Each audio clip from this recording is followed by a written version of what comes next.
Hamıya salam. Yəqin siz də hiss eləyirsiniz, bu mövsüm Fenerbahçe'nin ətrafında tamam başqa bir hava var. Sanki bir çempionluq havası, elə deyilmi? Gəlin baxaq, bu hiss hardan gəlir? Yoxsa sadəcə bir həyəcandır? Baxın, bu həyəcan heç də boşuna deyil yəni. Bu mövsüm Fenerbahçe sözün əsl mənasında odalovdur. Bu sözlər yəqin ki, çox azarkeşin ürəyindən keçənləri mükəmməl şəkildə ifadə eləyir. Hə, bu çempion havası var ha.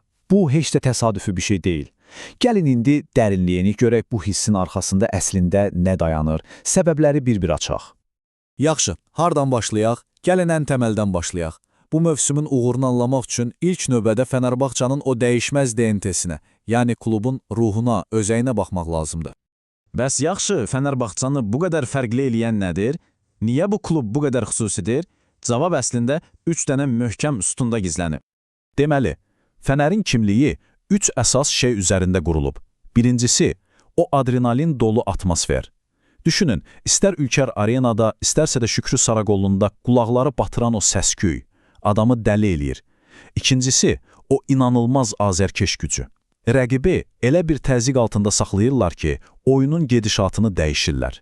Və üçüncüsü, bəlkə də ən əsası, o eğilməz komanda ruhu. Hesab nə olur olsun, son saniyəyə qədər mübarizə aparmaq. Bəli, məhz bu. Komanda ruhu. Bax, klubun DNT-sinin tam mərkəzində dayanan şey budur. Uduzsam belə axıra qədər vuruşmaq. Bu, Fenerbahçe'nin dəyişməz xarakteridir. Azərkeşlərin ən çox sevdiyi, ən çox dəyər verdiyi şey də elə budur. Yaxşı, bu möhkəm DNT, bu təməl hər zaman olub. Bəs bu mövsüm bunun üstünə nə əlavə olunub? Uğurun formulu nədir? Gəlin görək, bu il nəyi fərqli edirlər? Nə belə yaxşı işləyir? Bu mövsüm komandanın hər xəttindəki güc həqiqətən göz qabağındadır. Hücum, rəqibləri sözün əsl mənasında darmadağın edir.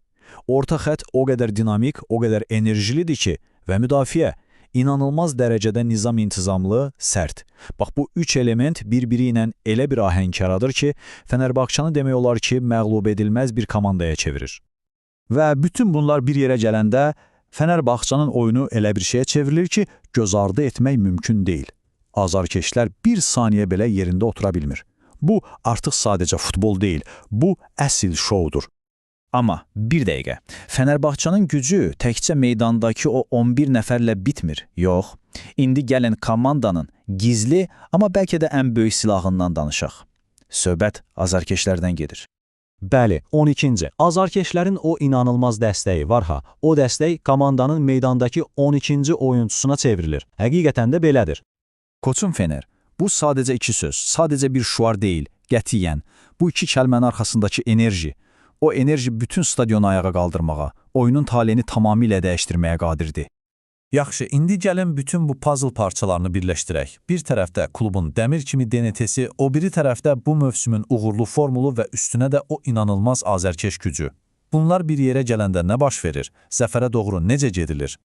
Deməli, çempion havasının resepti belədir. Birincisi, Fener'in o sarsılmaz DNT-sini götürürsən. İkincisi, üstünə bu mövsümün o güclü taktiki formulunu əlavə edirsən. Və üçüncüsü, bütün bunları inanılmaz azarkeş dəstəyi ilə gücləndirirsən. Nəticə məhz bugün hamımızın hiss etdiyi o dayanılmaz çempionluq havasıdır. Bəli, məhz bu 3 gücün, bu 3 amilin mükəmməl birləşməsi bu mövsümü bu qədər xüsusidir. Yəni bu artıq sadəcə bir hiss, bir arzu deyil. Bu gözümüzün önündəki bir reallıqdır. Və sonda gəlin bu sual üzərində düşünək. Bəs bu çempion ruhu, bu möhtəşəm gedişat mövsümün sonuna qədər davam edəcəkmi? Bunu ancaq zaman göstərəcək. Amma bir şey 100% dəqiqdir. Bu mövsüm necə bitirsə bitsin, unudulmaz olacaq.